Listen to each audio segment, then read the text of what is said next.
எனக்கு இதுவரைக்கு நம்ம ஜிமினோட எஃப்எஃப்னா மை ரொமான்டிக் ஹஸ்பண்ட் எபிசோட் 55 தான் பார்க்க போகிறோம்.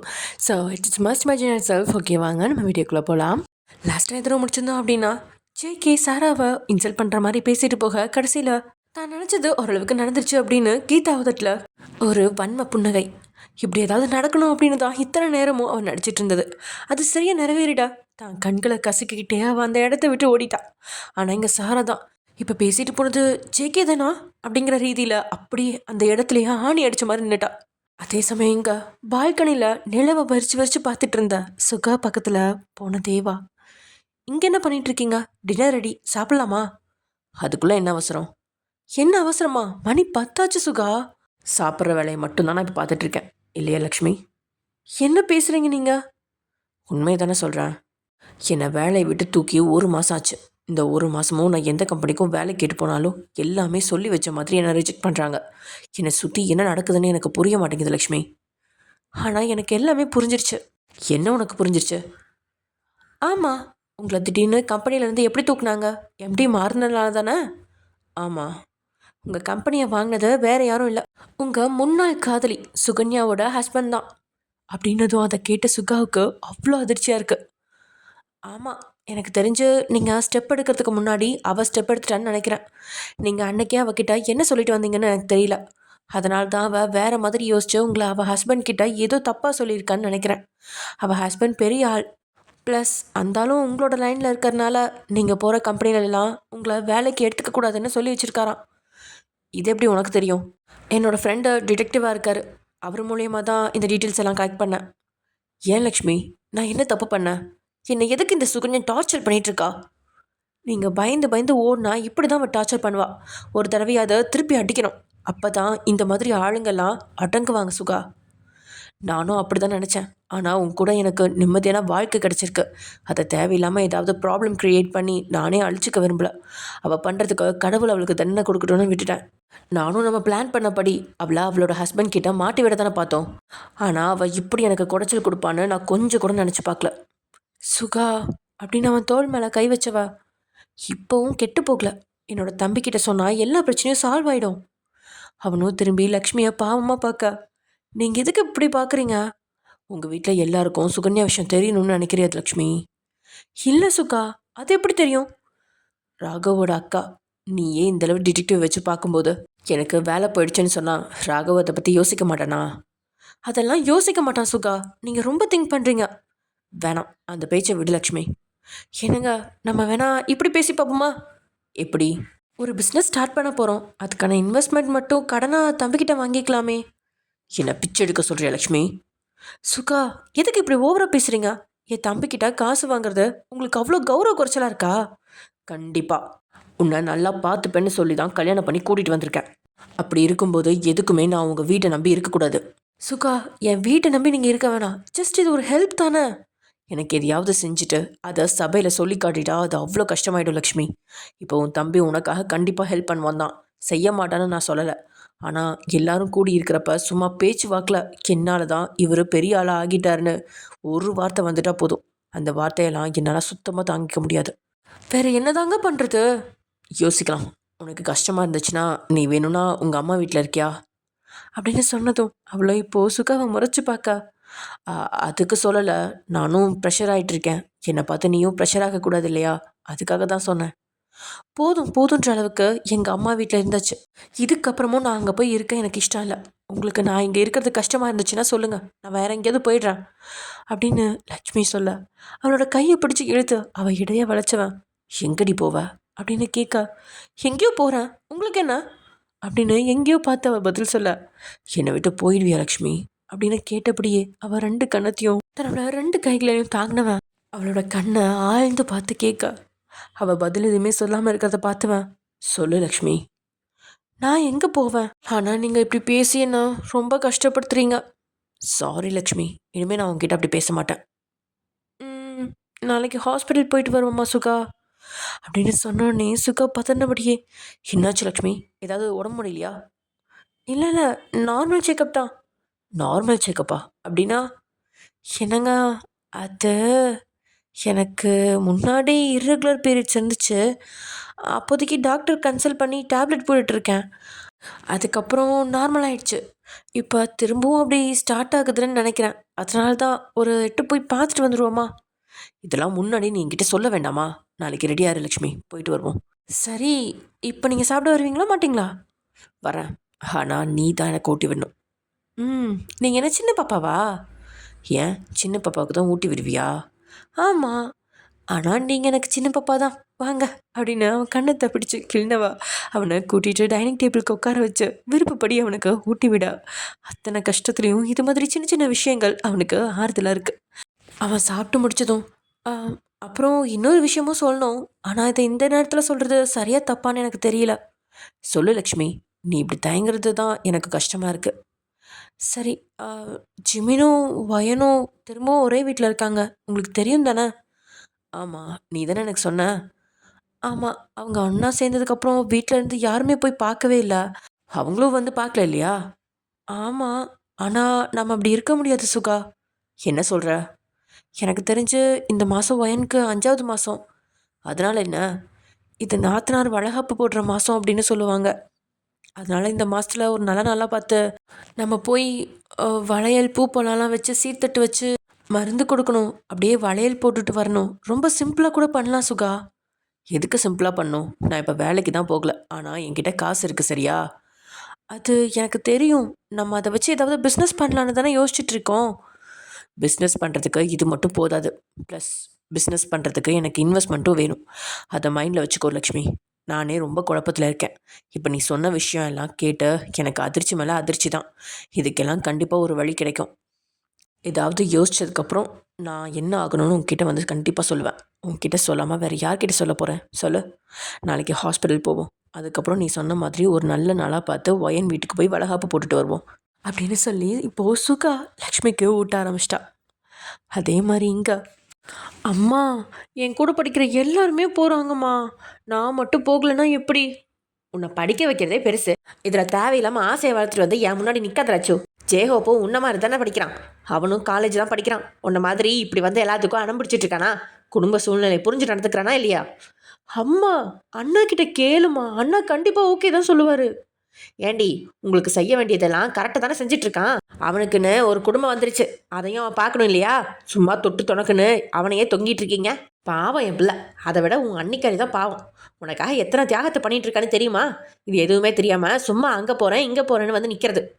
போய் படு தூங்கு அப்படின்னு திட்டின மங்களம் லட்சுவை ரூமுக்குள்ளே அனுப்பிவிட லட்சுவுக்கும் ஏன்னே தெரில அழுகையாக வந்துட்டுருக்கு. அதே சமயம் இங்கே நீங்கள் அழகாக புடவையோட ரெடியாகி வந்ததை பார்த்த நம்ம ஜிமினுக்கு அடிக்கடி உங்கள் மேலே தான் இருக்குது. அப்புறம் எவ்வளோ நாளைக்கு அப்புறம் புடவை கட்டுறீங்க? நீங்கள் அவ்வளோ அழகாக இருந்தீங்க. அதுவும் தாய்மையோட மிளவில் கூடுதல் அழகு கூடி தான் இருக்குது. காரில் ஏறினதுலேருந்து 10 முறைக்கு மேலே திரும்பி திரும்பி பார்த்துக்கிட்டே அவன் வண்டி ஓட்ட பொறுமை இழந்த நீங்களும், ஜிமின் என்ன பண்ணுறீங்க, ரோட்டை பார்த்து வண்டி ஓட்டுங்க அப்படின்னு சொல்ல, அதுக்கு தான் நானும் ட்ரை பண்ணிகிட்ருக்கேன் அப்படின்னு அவன் சொன்ன பதிலில் அப்படியே திகச்சு அவனை பார்த்து நீங்கள் தன்னை ஓரளவுக்கு சமாளிச்சிட்டு, ஜிமின் சொல்கிற பேச்சு கேளுங்க.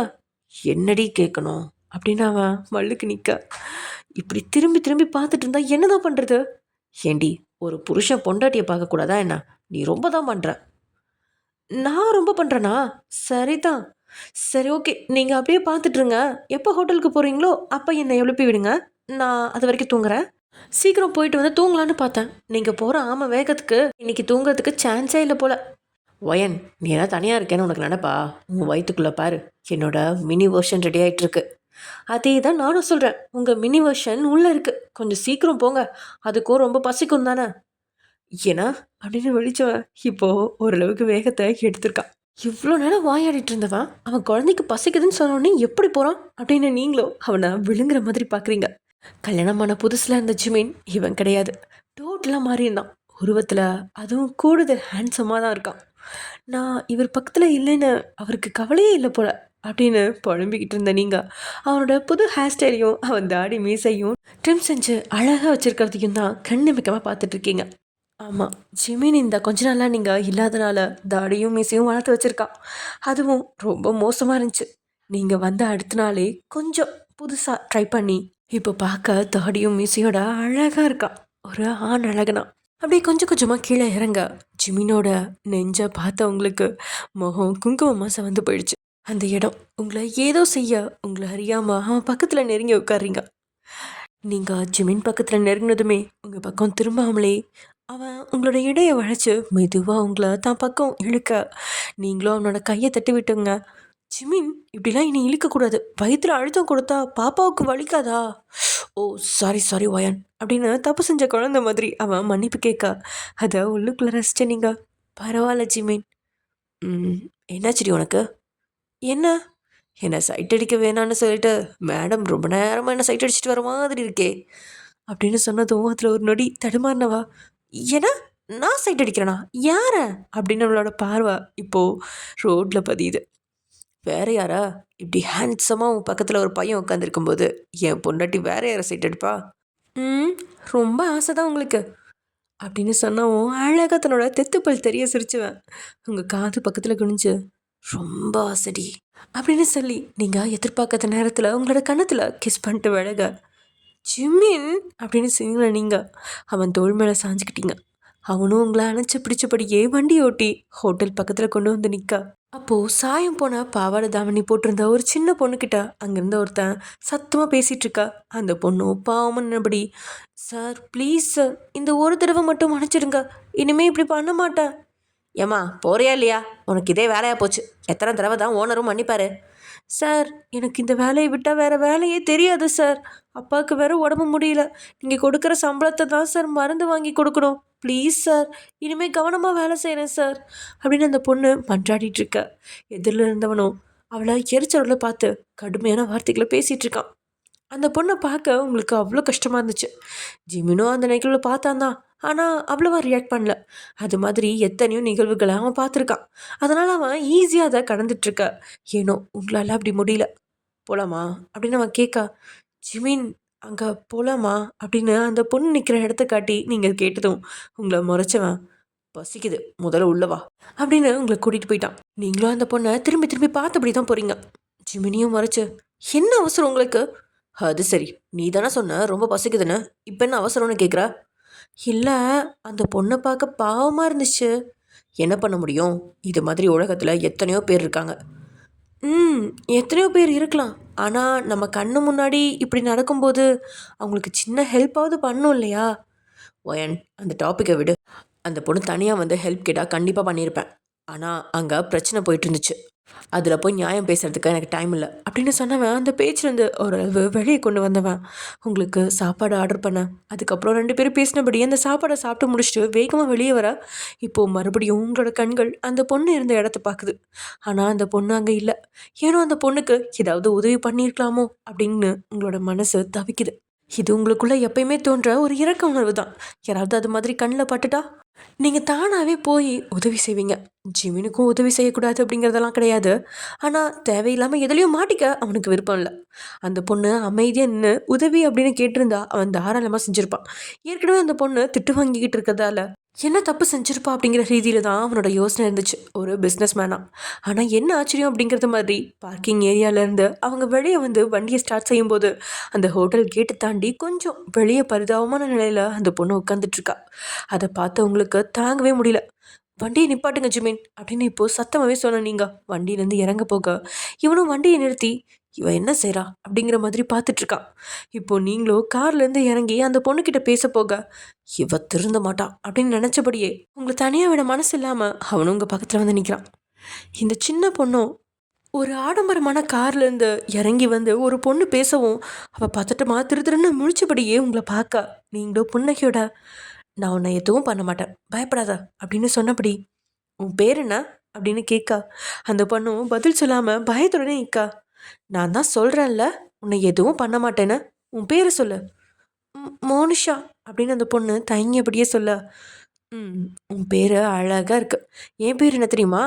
ஒயன் அப்படின்னு நீங்கள் பாட்டுக்கு பேசிகிட்டு இருக்க அந்த பொண்ணும் இவங்க எதுக்கு வந்து என்கிட்ட பேசிகிட்டு இருக்காங்க அப்படின்னு தெரியாமல் விழிச்சபடியே நிற்கா. புரியுது, என்னடா இவ லூசு மாதிரி வந்து பேசிகிட்டு இருக்கான்னு பார்க்குறியா?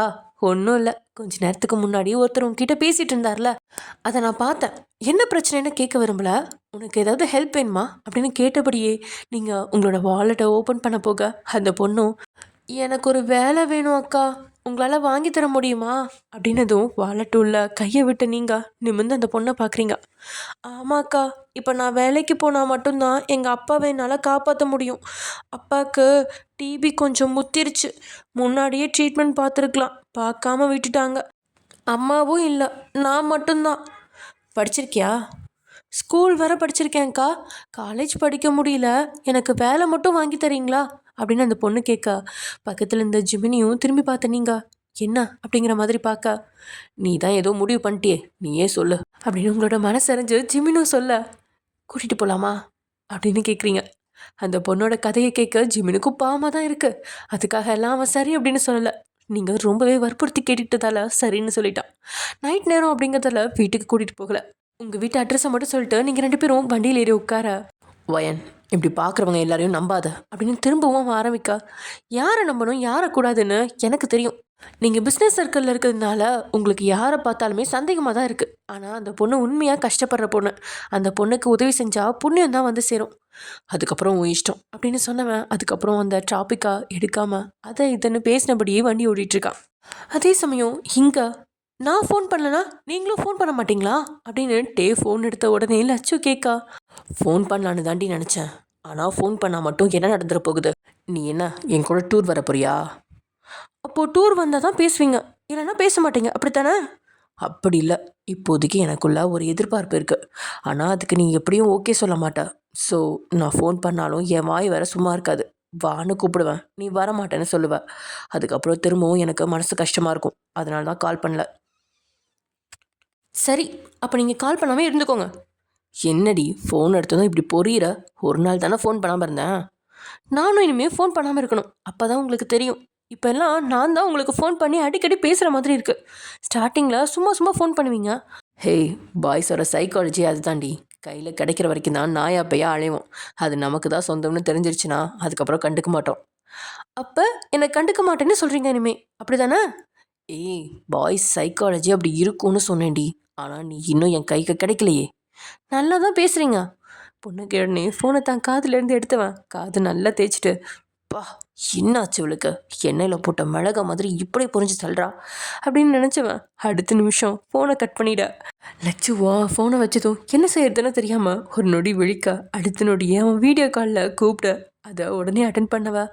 சொல்லிட்டு கட் பண்ண மாட்டிங்களா அப்படின்னு திட்ட. ஐயோ, மறுபடியும் ஸ்டார்ட் பண்ணிட்டாளா? இது என்னோட லட்சுவே கிடையாது. நான் தான் எப்பவும் இப்படி பேசுவேன். இன்றைக்கி என்ன எல்லாமே உள்டாவாக இருக்குது? எதுக்கடி இவ்வளோ டென்ஷன் ஆகுற அப்படின்னு லட்சு கேட்கா. எல்லாம் உங்களால தான். நான் என்னடி பண்ணேன் அப்படின்னு அவன் இப்போது பெட்டில் படுத்தபடியே அவளை பார்த்து ஒரு பக்கமாக சாஞ்சு தலைக்கு கை கொடுத்து அவளை பார்த்து அவன் கேட்கா. கையில்லாத டிஷர்ட் போட்டிருந்தவனையே பார்த்தவன் ஒரு நிமிஷம் அவனோட அழகில் விழுந்து தான் விட்டான். ஆனால் அது அவனுக்கே தெரியாதபடி அவன் மேனேஜ் செய்ய முயற்சிக்க, அவனோட கழுகு கண்ணுக்கு அது தெரியாமல் போயிடுமா என்ன? என்ன சைட் அடிச்சதெல்லாம் போதும், விஷயத்த சொல்லு. யாரு, நானா? நீ தான். நான் வீட்டில் பேசி பார்த்துட்டேன் சார். என்ன சொன்ன சார்? நான் சொன்னேன். இப்போ தான் மரியாதையே கிடைக்கிது. இவ்வளோ நேரம் நான் வேற யாரோ கிட்ட பேசிகிட்டு இருந்தேன்னு நினச்சேன். என்னை கிண்டல் பண்ணுறதெல்லாம் அப்புறம் இருக்கட்டும், நான் சொல்கிற விஷயத்த முதல்ல கேளுங்க சார். சொல்லுடி. நான் எங்கள் வீட்டில் கேட்டு பார்த்துட்டேன், டூருக்கு முடியவே முடியாதுன்னு சொல்லிட்டாங்க. நான் என்ன பண்ணுறது? உங்கள் அண்ணிக்கிட்ட கேட்டியா? இல்லை, அம்மா கிட்ட தான் கேட்டேன். அம்மா தான் அண்ணா கிட்டலாம் சொல்ல வேணாம், அவன் ரொம்ப செலவு பண்ணுறான், உன் கல்யாணத்துக்கு வேற நிறைய செலவு இருக்குன்னு சொல்லிட்டு என்னை அண்ணா கிட்ட பேசக்கூடாதுன்னு சொல்லிட்டாங்க. எதுக்குடி காசெல்லாம் கேட்குறா? ஃப்ரீன்னு சொல்ல வேண்டியது தானே?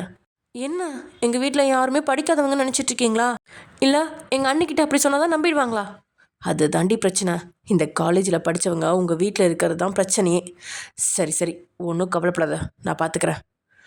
என்ன, நீங்கள் பார்த்துக்கிறீங்களா? ஆமாம், நீ தான் டூர் வரேன்னு சொல்லிட்டியே என் கூட அப்படின்னு சொன்னதுக்கப்புறம் நான் லட்டுவுக்கு அவன்கிட்ட அந்த விஷயத்த சொன்னதே நினைவு வருது. நான் உண்மையாகவே டூருக்கு தான் போகிறேன், உங்கள் கூடலாம் வரல அப்படின்னு அப்பையும் அவள் வீம்பு பிடிக்கா. அப்படியா, ரொம்ப நல்லதாக போச்சு, போயிட்டு வா அப்படின்னு சொன்னவன் முகமும் மாறி இருந்துச்சு. அங்கே அவ்வளோ வேறு வழி இல்லாமா, உங்கள் கூட தான் வரேன், சும்மா சொன்னேன் அப்படின்னு லட்டு சொல்ல, அதுக்கு எதுவுமே அவன் பதில் சொல்லாமல் இருக்கா. சார் நிமிர்ந்து அவளை பார்த்தவன் என்ன அப்படின்னு இருந்தான். இவன் உதட்ட கூச்சு அவனுக்கு தூரத்துலேருந்தே கிஸ் பண்ண. ஒரு நிமிஷத்தில் வந்த கோவம்லாம் அவனுக்கு அடிச்சுட்டு போக அடுத்த நிமிஷமே முகம் மலருது.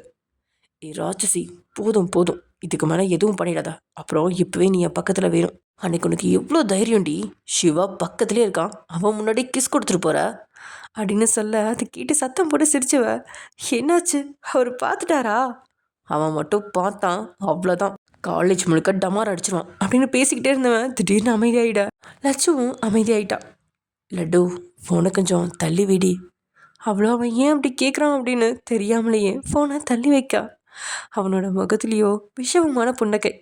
இப்போ தாண்டி அழகா இருக்கா அப்படின்னதும், ஏன் ஃபோனை பக்கத்தில் வச்சா அழகா தெரியலையா அப்படின்னு கேட்குறா. இல்லை, இப்போ தான் அம்சமாக இருக்கா அப்படின்னு அவன் பேசுகிறது கவனிச்சவளுக்கு லேட்டாகவே புரிஞ்சிருச்சு. அவன் போன பார்வை. உடனே ஃபோனை பக்கத்தில் கொண்டு வந்து, ஏய், எதை பார்த்து பேசுனீங்க நீங்கள்? உன்னை பார்த்து தாண்டி பேசினேன். பொய், அதான் தெரியுதுல்ல. லட்டு, உங்கள் அண்ணா கிட்ட பேசவா? நீ எனக்கு இப்போவே வேணும்டி. இப்போ நான் ரொம்ப ஹாட்டாக இருக்கேன், எனக்கு ஒரு ஹாட் கேஸ் கொடுடி அப்படின்னு அவனோட பார்வை பேச்சு முற்றிலுமே மாற அவகிட்ட கிறங்கிட்டு இருக்கான். அதுவும் வீடியோ காலில். அதே சமயம் இங்கே நைட்டு 12 மணி. அசைன்மெண்ட் எழுதிட்டு இப்போ தான் கண்ணு மூடலாம் அப்படின்னு போன ஜேகேவோட மொபைல் அடிக்குது. யார் அது இந்த நேரத்தில்? இவனுங்களுக்கெல்லாம் நேரங்காலமே தெரியாது அப்படின்னு தன்னுடைய ஃப்ரெண்ட்ஸ் எல்லாம் திட்டினபடியே அவன் ஃபோனை எடுத்து யாருன்னு பார்க்க முகத்தில் யோசனை முடிச்சுக்க. கீதாவா? இந்த நேரத்தில் இவ எதுக்கு கூப்பிட்றா அப்படின்னு நினச்சபடியே ஃபோன் அட்டன் பண்ணி அவன் காதில் வைக்க, அந்த பக்கமோ பதட்டமான குரலில் கீதா, சீனியர் சீனியர் இருக்கீங்களா, லைனில் இருக்கீங்களா அப்படின்னு பதட்டமாக கேட்கா. கீதா, லைனில் தான் இருக்கேன், என்னாச்சு, ஏன் உன் குரல் இவ்வளோ பதட்டமாக இருக்கு? உடனே அவகிட்ட இருந்து தேம்பி தேம்பி அழுது, அம்மாக்கு உடம்பு முடியல, என்ன பண்ணுறதுன்னு எனக்கு தெரியல, எல்லாருக்கும் கால் பண்ணிட்டேன், யாருமே எடுக்க மாட்டேங்கிறாங்க அப்படின்னதும் இவனுக்கும் ஒன்றும் புரியல. அவனும் இது மாதிரி ஒரு சூழ்நிலையை கையாண்டது கிடையாது. அப்படிங்கிறதால முதல்ல அவள் சொன்னதுமே அமைதியாயிட்டான். சீனியர் லைனில் இருக்கீங்களா அப்படின்னதும் தான் அடுத்து அவனோட மூளை வேலை செய்ய ஆரம்பிச்சிச்சு. என்னாச்சு அம்மாவுக்கு, வீட்டில் யாரும் இல்லையா? இல்லை சீனியர், நானும் அம்மாவும் மட்டும்தான் இருக்கோம், எனக்கு அப்பா கிடையாது, ஏதாவது உங்களால் ஹெல்ப் பண்ண முடியுமா அப்படின்னு கேட்டதும், இப்போ உங்கள் வீடு எங்கே இருக்குது அப்படின்னு கேட்டுக்கிட்டு, சரி இரு வரேன், அப்படியே டாக்டர் கூட்டிகிட்டு வரவா? ஓகே சீனியர், எவ்வளோ சீக்கிரம் முடியுமோ அவ்வளோ சீக்கிரம் கூட்டிகிட்டு வந்தீங்கன்னா நல்லாயிருக்கும். ஓகே, நீ ஒன்றும் கவலைப்படாத அப்படின்னு சொன்னவன் அவனோட அட்ரஸை தேடி கண்டுபிடிச்சி அடுத்து 1 மணி நேரத்தில் டாக்டர் கூட போய் நிற்கிறான். அது அவனுடைய ஃபேமிலி டாக்டர் அப்படிங்கிறதால அந்த நேரத்தில் அவனுக்கு உதவி செஞ்சார். கீதாவோட வீடோ பழைய ஓட்டு வீடு தான். அதில் அவங்களுக்கு சமைக்கிறதுக்கு ஒரு ரூம், தங்குறதுக்கு ஒரு ரூம், அவ்வளோதான். வெளியில தான் பாத்ரூம், டாய்லெட் எல்லாமே. அவ்வளோ அவசரமாக டாக்டர் கூட்டிகிட்டு வந்தவன் அவங்க வீட்டுக்கு உள்ள நுழைய, அப்போது கீதா அவங்க 2 பேர்த்தையும் கூப்பிட்டு உள்ளே போய் தான் அம்மாவை காட்டி, என்னாச்சுன்னு தெரியல, திடீர்னு நெஞ்சில் கை வச்சுட்டு படுத்துட்டாங்க, பழிப்பு வந்த மாதிரி இருந்துச்சு அப்படின்னு பதட்டமாக சொல்ல, அந்த டாக்டரோ கூல், பயப்படாதீங்க அப்படின்னு சொன்னபடியே அவங்களோட அம்மாவை டெஸ்ட் செஞ்சவரை பின்னாடி நின்றுட்டு இருந்த ஜேகே கிட்ட திரும்பி, இவங்கள இமீடியட்டாக ஹாஸ்பிட்டலுக்கு கூட்டிகிட்டு போகணும், இவங்களுக்கு சிவியர் ஹார்ட் அட்டாக் வந்திருக்கு அப்படின்னு சொன்னதும் தான் அடுத்த அரை மணி நேரத்தில் ஐசியூ வார்டில் கீதாவோட அம்மா இருக்கா. கீதாவும் வெளியே நின்றுட்டுருக்கா பதறிக்கிட்டே. தன்னையும் மறந்து ஜேகேவோட தோல் மேலே சாஞ்சு அழுதுகிட்டு இருக்கா. முதல்ல ஜேகேக்கு சங்கடமாக இருந்தாலும் அவளோட நிலையை உணர்ந்தவனும் தட்டி கொடுத்தபடியே ஆறுதல் சொல்லிட்டு இருக்கான் ஒரு ஃப்ரெண்டா. அதே நேரம் தன்னோட அம்மாவுக்கு திடீர்னு ஆப்ரேஷன் பண்ண காலில் வலி அப்படின்னு சொன்னதால் அந்த அர்த்தராத்திரியில் உங்களோட அம்மாவையும் சாராவையும் கூட்டிகிட்டு உங்கள் அப்பா வந்திருக்காரு ஹாஸ்பிட்டலுக்கு. அதுக்கப்புறம் டாக்டர் அவங்க செக் பண்ணி பார்த்துட்டு உள்ளே வச்சுருக்க அந்த கம்பி எடுக்கணும் அப்படின்னு சொல்லிடா சரின்னு அவங்க சொல்லிட்டாங்க. சில டெஸ்ட்களெல்லாம் எடுத்துகிட்டு நாளைக்கு ஆப்ரேஷன் வச்சுக்கலாம், அது வரைக்கும் அவங்க இந்த வார்ட்லேயே இருக்கட்டும் அப்படின்னதும் அதுக்கப்புறம் தான் 2 பேரும் நிம்மதியாக வெளியே வராங்க. அந்த நேரம்னு பார்த்தா ஜேகேவும் கீதாவும் இவங்க கண்ணில் பண்ணோம். உண்மையில் அதை பார்த்த சாராவுக்கே அவ்வளோ ஷாக் தான். எதாச்சியாக அந்த பக்கம் திரும்பி பார்த்தா உங்கள் அப்பாவோ கொஞ்ச நேரம் கூர்ந்து கவனித்து பார்த்துட்டு, அது நம்ம மாப்பிள்ளையோட தம்பி தானே அப்படின்னு ஜேகே கிட்ட அவர் கேட்க, சாராவுக்கோ என்ன பேசுறதுன்னு தெரில. இந்த நேரத்தில் இவங்க 2 பேரும் இங்கே என்ன பண்ணுறாங்க அப்படின்னு யோசிச்சபடியே அவள் அங்கேயே நிற்கா. சாரா, உங்ககிட்ட தான் கேட்குறேன் அப்படின்னு அவனோட அப்பா குரலை உயர்த்தினதுக்கு அப்புறம் தான், ஆமாப்பா அவங்க தான் அப்படின்னு சொன்னதும், யாரும் அந்த பொண்ணு பக்கத்தில் பார்த்தா நார்மலாக இருக்கிறவங்க மாதிரி தெரியலையே அப்படின்னு கேட்குறாரு. இந்த பக்கம் ஜேகேவோட முகம் பார்த்தபடி இருந்ததால் கீதா அழுதுட்டு இருக்கிறது அவங்களுக்கு தெரியல. மாப்பிள்ளைக்கு இதை பற்றிலாம் தெரியுமா தெரியாதான்னு தெரியலையே, 4 பேர் வந்து போகிற ஹாஸ்பிட்டலில் இப்படியா இருப்பாங்க அப்படின்னு உங்கள் அப்பா அவங்க இருக்கிற நிலைமையை பார்த்து முகம் சொல்லிச்சிட்டு சொல்ல, முதல்ல பார்த்த சாராவுக்கும் அதிர்ச்சி. அப்படின்னா ஜேகே இப்படி ஒரு நிலைமையில் தன்னுடைய தந்தை பார்த்துட்டாரு அப்படின்னு அவளுக்கு இன்னும் வருத்தமாக தான் இருக்குது. அதுவும் வேறொரு பொண்ணோட. யார் அந்த பொண்ணு ஏனோ முதல்ல அதிர்ச்சியாக பார்த்த சாரா அதுக்கப்புறம் அவனோட குணம் தெரிஞ்சதால் அதை தப்பாக எடுத்துக்க தோணலை. அவங்க பக்கத்தில் போய் பேசணும் அப்படின்னு தான் தோணுச்சு. ஆனால் அவள் பக்கத்தில் அவளோட அப்பா இருக்காங்க அப்படின்னு யோசிச்சவ, அப்பா எனக்கு காஃபி வாங்கிட்டு வரீங்களா, தலைவலியாக இருக்குது அப்படின்னு கேட்க. ஆமாம்மா, வா கேன்டீனில் குடிச்சிட்டு வரலாம், எனக்கும் குடிச்சா தேவலாம் போல தான் இருக்குது. இல்லைப்பா, எங்கள் அம்மாவுக்கு ஏதாவது வேணும்னா கூப்பிடுவாங்க, நான் இங்கே இருக்கேன், நீங்கள் போய் குடிச்சிட்டு எனக்கும் சேர்த்து வாங்கிட்டு வரீங்களா அப்படின்னதும் அவரும் சரின்னு போயிட்டாரு. அவர் அந்த பக்கம் போனதும் சாரா நேராக இவங்களை நோக்கி தான் வந்துட்டுருக்கா. அதே சமயம் இங்கே காலையில் காலேஜுக்கு வந்ததுலேருந்தே முகத்தை உருன்னு தான் வச்சிட்ருக்கான். அவனுக்கு நேற்று நைட்டு அவகிட்ட அப்படி ஆசையாக பேசிகிட்டு இருக்கும்போது திடீர்னு அவள் ஃபோனை கட் பண்ணி சுவிட்ச் ஆஃப் பண்ணது டேயால் ஏற்றுக்கவே முடியல. எவ்வளோ ஃபீலிங்காக பேசிகிட்டு இருக்கேன், என்ன ஏதுன்னு ஒன்றும் சொல்லாமல் எதுக்கு கட் பண்ணா, காலையில் தூங்கிட்டுன்னு மெசேஜ் பண்ணி சொல்கிறா, என்ன ஒரு தைரியம் அப்படின்னு மனசுக்குள்ள அவளை திட்டினபடியே அவனோட வேலையை பார்த்துட்ருக்கா. சரியா அவன் அவளுடைய கிளாஸுக்கு போகும் பீரியட் வேற. லட்சுவை பார்க்கக்கூடாது அப்படிங்கிறதுக்காகவே அந்த கிளாஸுக்கு போகல. ஆக்சுவலி நேற்று நைட்டு என்ன நடந்துச்சு அப்படின்னா, அவன் அப்படி கிணக்கமாக பேசிகிட்டு இருக்கும்போது அவளோட ரூம் கதவு தட்டப்பட்டுச்சு. அதனால் பதட்டத்தில் ஃபோனை சுவிட்ச் ஆஃப் பண்ணிவிட்டு கதவை திறந்து பார்க்க அவளோட அம்மா தான். என்னம்மா அப்படின்னு ஒன்றும் தெரியாத மாதிரி அவள் கேட்க. என்ன அவளை பண்ணிகிட்ருக்க அப்படின்னு அவளோட அம்மா சந்தேகமாக கேட்க. தூங்கிட்டு தாம்மா இருந்தேன் அப்படின்னு அவளும் பேசி சமாளிக்கிறான். தூங்கிட்டு இருந்தியா? இல்லையே, எனக்கு ஏதோ பேச்சு சத்தம் கேட்டுச்சு அப்படின்னு சொல்ல இங்கே லட்சுவுக்கோ அது கேட்டு பக்கீர்னு ஆயிடுச்சு. ரொம்பவே கஷ்டப்பட்டு முகத்தில் எந்த ரியாக்ஷனையும் கொடுக்காம, அம்மா என்ன சொல்கிற, என்ன சத்தம் அப்படின்னு தூக்க கலக்கத்தில் பேசுகிற மாதிரியே அவள் சமாளிக்க அவளையே குறுகுறுன்னு பார்த்துட்டு இருந்த மங்களம், சரி உன் ஃபோன் எங்க? ஆ அதுவா அப்படின்னு எங்கே வச்சோம் அப்படின்னு தெரியாத மாதிரியே அதை அங்கேயும் இங்கேயும் தேடினபடியே, இதோ இங்கே இருக்குமா, ஏன் அப்படின்னு கேட்க அவளோட இந்த நடிப்பில் ஓரளவு தெரிஞ்சவர் போல் முகத்தை வச்சு, இல்லை நீ யாரோடைய ஃபோன் பேசுகிற மாதிரி இருந்துச்சு, அதனால தான் வந்தேன். இந்த அர்த்தராத்திரியில் நான் யார் கூடமா பேச போகிறேன் அப்படின்னு அவளும் கேட்க.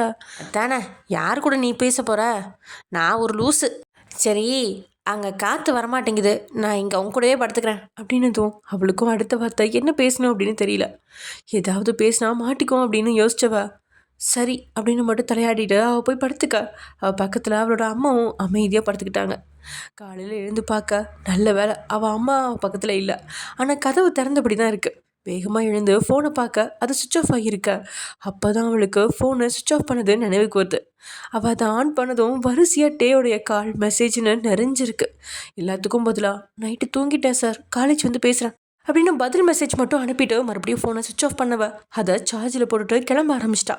இதெல்லாம் நினச்சபடியே அவள் கிளாஸில் பீரியடில் அவன் வருவான் அப்படின்னு அவன் வருகைக்காக எதிர்பார்த்துட்டு காத்துட்ருக்கா. அவனும் வர்றது மாதிரி தெரியல. என்னாச்சு, 1/4 மணி நேரம் ஆச்சு இன்னும் வரல, இன்னைக்கு அவர் வந்திருக்கார் தானே, எல்லாரும் சொன்னாங்க அப்படின்னு யோசிச்சபடி உட்காந்துருந்தவ அடுத்த 10 நிமிஷத்தில் அவன் ரூம் வாசலில் வந்து நிற்க. அவனோட ரூம் திறந்து தான் இருக்குது. வந்தவ எதுவும் பேசாமல் வெளியவே நின்றுட்டுருக்கா அவனை பார்த்தபடியே. அவனும் யோசனையுடனே வேலையை பார்த்துட்ருக்க. வாசலில் எது நிழலாட நிமிந்து இவளை பார்த்தவனுக்கு கோபம் கொம்ம வருது. உடனே தான் சேர்லேருந்து எழுந்தவன், கிளாஸ் டைமில் எப்படி ஸ்டாஃப் ரூம் வராதானே உனக்கு எத்தனை தடவை சொல்கிறது அப்படின்னு கடுப்பாகவே கேட்குறான். சார் எதுக்கு இவ்வளோ கோபம், உங்ககிட்ட கொஞ்சம் நான் பேசணும். எனக்கு பேச எதுவுமே இல்லை, நீ கிளம்பலாம். இங்கேருந்து கிளம்ப சொல்கிறீங்களா இல்லை உங்கள் வாழ்க்கையிலேருந்து கிளம்ப சொல்கிறீங்களா அப்படின்னு அவளும் முகத்தை கோபம் வச்சுக்கிட்டு கேட்கவும் அவனும் ஷாக் அடித்த மாதிரி திரும்பி அவளை பார்க்க அவன் முகத்துலேயும் இப்போது கடுமை கூடி தான் இருக்குது. மெதுவாக உள்ளே வந்தவா கதவை தாழெல்லாம் போடல. அவனுக்கு எதிரில் இருந்த சேரில் உட்காந்தபடியே நேற்றுக்கு நைட்டு அவன் பேசிகிட்டு இருக்கும்பொழுது என்ன நடந்துச்சு அப்படின்னு விளக்கமா விளாவரியா ஒவ்வொன்றையும் அவனுக்கு விளக்குனவா.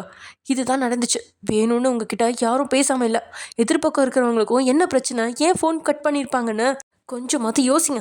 எப்போ பாரு என்ன நீங்கள் புரிஞ்சுக்காம திட்டுறீங்க, நான் என்ன வேணும்னு அவங்க காலை கட் பண்ண போகிறேன் அப்படின்னு புரிஞ்சு தள்ளினவா தப்பு செஞ்ச பாப்பா மாதிரி முகத்தை வச்சு அவன் பார்க்குறத பார்த்ததுக்கப்புறம் தான் அவளோட டோன் கம்மியாகி மெதுவாக அவனை நிமிர்ந்து பார்க்குறான். டூருக்கு அண்ணி அண்ணா கிட்ட பெர்மிஷன் வாங்கிட்டேன், இஷ்டம் இருந்தால் கூட்டிகிட்டு போங்க, இல்லைனா ஒன்றும் பிரச்சனை இல்லை அப்படின்னு கடைசியாக அவள் அதை சொல்லிவிட்டு அந்த ரூமை விட்டு போக பார்க்க அவள் பேசினதை ஒரு நிமிஷம் நம்ப முடியாமல் பார்த்துட்டு இருந்தவன் அவள் ரூமை விட்டு கடைசி அடி எடுத்து வைக்கும்பொழுது பட்டுன்னு தான் சேர்ல இருந்து எழுந்து போய் அவள் கையை பிடிச்ச என்ன சொன்னா அப்படின்னு கேட்க. அவளோ இப்போது கோபத்தை முகத்தில் கொண்டு வந்து தமிழில் தான் சொன்னேன் அப்படின்னு சொன்னதும் அவனும் அவளை அப்படியே தன் பக்கத்தில் இழுத்து, எனக்கு தமிழ் தெரியாது, கொஞ்சம் இங்கிலீஷில் சொல்கிறியா அப்படின்னு வேணுனே முகத்தை புன்னகையோடனே அவளை பார்த்து கேட்க. ஆனால் அவளோ மறந்தும் கூட புன்னகைக்கல. அவன் கையில இருந்து தன் கையை உருவிக்கிறதுலே குறியா இருக்கா. சரிடி சாரி, போதுமா? போதாது அப்படிங்கிற மாதிரி லட்டுவோட பார்வை இருக்கா. வேற என்னடி பண்ண முடியும், இது ஸ்டாஃப் ரூமாக வேற இருக்கு அப்படின்னு சொல்லி அவன் சுற்றி முற்றி பார்க்க அவன் சொன்னதை கேட்டு ஒரு நொடி அதிர்ச்சியானவ அடுத்த நொடி அவன் கையிலேருந்து வம்படியாக தன் கையை உருவிக்கிட்ட அடிக்கடி ஸ்டாஃப் ரூம் வராதுன்னு என்னை யாரோ சொல்லியிருக்காங்க, அதனால பாய் அப்படின்னு சொன்னபடியே அவள் போயிட்டா. போகிற அவளையே பார்த்துட்டு இருந்தவன், இதுக்கு மேலே அவள் இங்கே இருந்தால் மற்றவங்க பார்வை வேடிக்கை பொருளாக மாறிடுவா அப்படிங்கிறது உணர்ந்தவன். அதுக்கப்புறம் அவள் பின்னாடி போகல. தன்னுடைய ஃபோனை எடுத்து காலேஜ் முடிஞ்சதும் நம்ம வழக்கமாக மீட் பண்ணுற காஃபி ஷாப்பில் வெயிட் பண்ண அப்படின்னு மட்டும் மெசேஜ் தட்டி விட்டு அதுக்கப்புறம் நிம்மதியாக அவனோட வேலையை பார்க்க ஆரம்பிச்சிட்டான். இத்தனை நேரமும் அவன் மனசை அழுத்திக்கிட்டு இருந்த ஒன்று எங்கேயோ போயிடுச்சு. பாவம் அவ, நான் தான் லூசு மாதிரி அப்பப்போ கோவப்படுறேன் அப்படின்னு நினச்சவனுக்கும் லட்சுவோட இந்த கோபம், இந்த கடுமை ஏனோ மனசுக்கு இதமாக தான் இருக்குது. எங்க அவ தான் ஆட்டி வைக்கிற பொம்மையா இருந்துருவாளோ அப்படின்னு தான் இத்தனை நாளும் நினச்சிட்டு இருந்தான். ஆனால் அவளும் கோவப்படுவா. அவளுக்கும் தன்னை மாதிரி கடுமையான முகத்தை காட்ட தெரியும் அப்படிங்கிறத அவள் உணர்த்தினதும் முகமெல்லாம் புன்னகையோட எடுத்து வச்ச வேலையை முடிச்சவன் மணியை பார்க்க அவளோட கிளாஸ் பீரியட் முடிய இன்னும் 15 நிமிஷம் தான் இருக்குது. இதுக்கு மேலே கிளாஸ்க்கு போய் கிளாஸ் எடுக்கிறது முடியாத காரியம். அதுக்காக போகாமல் இருந்தால் இப்போ நல்லா இருக்காது. போயிட்டு அவளை பார்த்துட்டாவது வருவோம் அப்படின்னு கிளம்பிட்டான். அதே சமயம் இங்கே வெளியே போயிட்டு வந்ததால் நைட்டு கொஞ்சம் அசதியாக இருக்க நேரம் கழிச்சு எழுந்த நீங்கள் தூக்கத்தில் தன் கணவனை தேட அவனும் உங்களோட கையில் அகப்படவே இல்லை. அவன் பக்கத்தில் இல்லை அப்படின்னா எங்கே இருப்பான் அப்படின்னு புரிஞ்சவ மெதுவாக எழுந்து போய் ரெஃப்ரெஷ் ஆகிட்டு வெளியே வர கிச்சன்லேருந்து கமகமான வாசம் மெதுவாக அடி எடுத்து வைக்க உள்ள அவளோட கணவனும் விறுவிறுக்க வேலை பண்ணிகிட்ருக்கான். அதை பார்க்க ஆசையாக தான் இருக்குது. ஆனால் அவன் தனக்காக கஷ்டப்படுறது அவளுக்கும் கஷ்டமாக தான் இருக்குது. என்ன பண்ணிகிட்ருக்கீங்க, உங்களுக்கு வேலைக்கு டைம் ஆகலையா, போய் கிளம்புங்க அப்படின்னு அவனை விரட்டி அடிக்க நீ எப்படி எந்திரிச்சா அப்படின்னு கேட்டபடியே ஃப்ளாஸ்க்லேருந்து பால் ஊற்றி அவளுக்கு மதர் ஹார்லிக்ஸ் கலந்து அவள் கையில் திணிக்க உங்களை நான் வெளியே போக சொன்னேன் ஜிமேன், எனக்கு எப்போ போகணும்னு தெரியும், நீ இதை குடி அப்படின்னு உங்ககிட்ட ஆர்டர் போடுற மாதிரி அவன் சொல்ல, இப்போ எதுக்கு நீங்கள் எவ்வளோ கஷ்டப்பட்டு வேலை பார்த்துட்ருக்கீங்க, அதான் வேலைக்கு ஆள் போட்டாச்சுல, இன்னும் கொஞ்சம் நேரத்தில் அந்த பொண்ணு வந்துடும் தான். ஆனால் என்னென்ன பண்ணுன்னு எனக்கு தெரியாது இல்லையா, பார்க்க கொஞ்சம் சின்ன பொண்ணாக இருக்கு, சமையல் ஏதாவது சொதப்பி வச்சுட்டா என்ன பண்ணுறது, அதனால் நான் செஞ்சு வச்சுட்டே போயிடுறேன், அதுக்கப்புறம் நீ அந்த பொண்ணு வச்சு அதுக்கு என்னெல்லாம் தெரியும்னு டெஸ்ட் பண்ணிக்கோ அப்படின்னு அவன் பேச மேலே உங்களுக்கு காதல் அதிகமாக தான் ஆகுது. ஹார்லிக்ஸ் குடிக்காம அதை அங்கேருந்து கிச்சன் மேடியில் வச்சு நீங்கள் அவன் பின்னாடி போய் அவனை அணைச்சிக்கிறீங்க. உங்களோட வயிறு வேற இடிக்குது. இத்தனை நேரமும் ஒரு வித பரபரப்பில் வேலை பார்த்துட்டு இருந்தவன் தான் மனைவியோட அணைப்பில் மொத்தமாக குளிர்ந்து என்னடி அப்படின்னு இப்போது குரல் மாற அவன் கேட்க லவ் யூ ஜிமேன் அப்படின்னு சொன்ன நீங்கள் அவனோட கழுத்தில் கிஸ் பண்ண அவனும் நீங்கள் கிஸ் பண்ண அந்த நொடி முகெல்லாம் புன்னகையோட உங்களை இழுத்து முன்னாடி கொண்டு வந்தவன் உங்களோட 2 கண்ணத்தையும் பிடிச்சு கிஸ் பண்ணி லவ் யூ டூ அப்படின்னு உங்களோட கண்களை பார்த்து சொல்ல நீங்களும் அதுக்கு மேலே பொறுமையே இல்லாமல் அவனோட மார்பில் அட்டை மாதிரி ஒட்டிக்கிறீங்க. ஓகே ஃப்ரெண்ட்ஸ், இதோட எபிசோட முடிச்சுக்கலாம். நெக்ஸ்ட் எபிசோட நான் எனக்கு புகுது அப்படிங்கிறத நெக்ஸ்ட் எபிசோட பார்க்கலாம். Okay bye.